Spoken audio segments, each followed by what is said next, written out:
My 4.5-year-old son scripts so much throughout the day. He scripts about shows, things the teachers tell him in school, about what he hears in the house, too.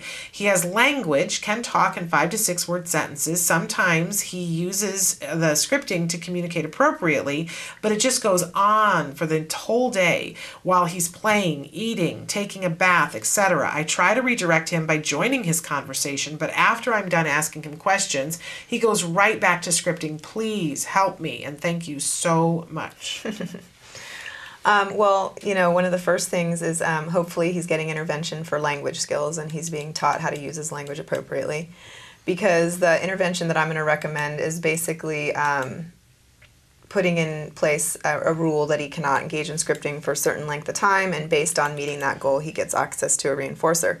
But then we're not teaching any sort of replacement behavior in that sense. So we want him to be learning lots of language skills and how to use those appropriately, and redirection and things like that can work.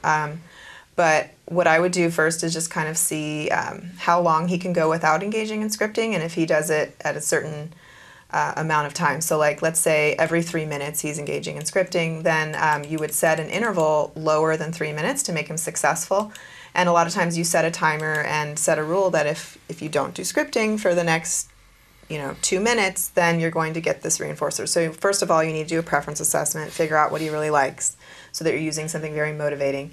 And then you set the timer. And based on being successful, he gets the reinforcer. And then if he can continue to do that over multiple times, then we'll increase the schedule. So now it's not going to be every 2 minutes, maybe every 2.5 or something like that. And we slowly increase. At the same time, we're giving him conversational skills, teaching him lots of language and other ways that he can communicate, and maybe giving him opportunities where it might be appropriate and okay for him to engage in scripting. Okay. So maybe we can teach him that you can script, but you're not going to do that when you're in the public or with other people.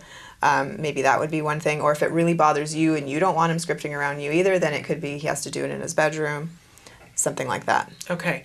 Now you had said DRO.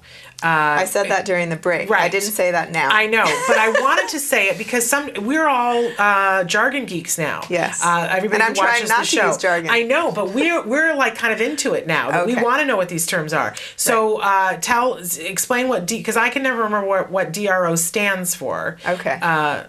It's differential reinforcement of other behavior. Okay.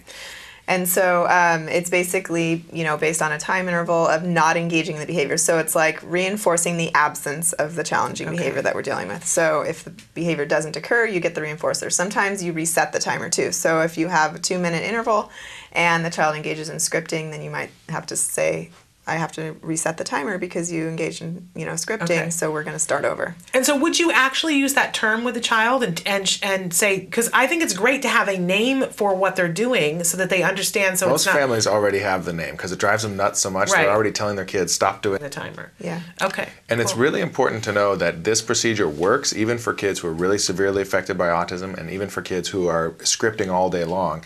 And we've seen this procedure work where you might have to start out with a very, very short interval, so you're giving those rewards really, really frequently, and you'll think, well, this isn't really practical. There's no way I can really do this on a daily basis. But if you do it consistently and you only increase that interval when the child's being successful with not scripting, you are able, very slowly. We've seen this work where kids can get all the way up to maybe 30 minutes or maybe even an hour without scripting before they get the reinforcer rather than every 2 minutes or 10 seconds. And you might have to start with 15 seconds or something really ridiculous.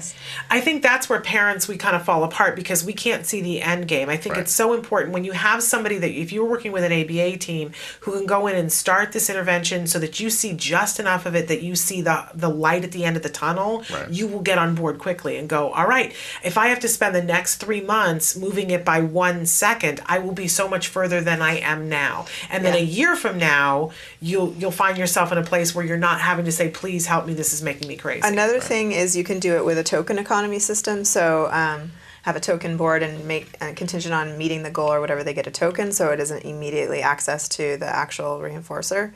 And you can also do self-monitoring with some kids.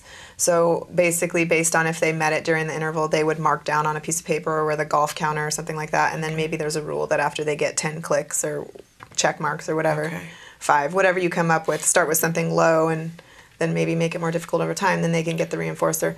Sometimes self-monitoring alone is helpful for kids who have these kind of behaviors, very interestingly. Yeah. Yeah, we found that. Yeah, But that's something that comes a little bit further down the road, right? Yes. But I think eventually having that in your mind as a parent, that we're going to get it to the point where they're going to keep track of it, empowers them and takes the weight off of us. If I know that's where I'm going, that's a happy place to end up at. And at that point, you're teaching your child a skill to let him or her be more independent and be able to control himself in the future rather than always depending on prompts from others. So it's really valuable. Very, very wonderful. Okay.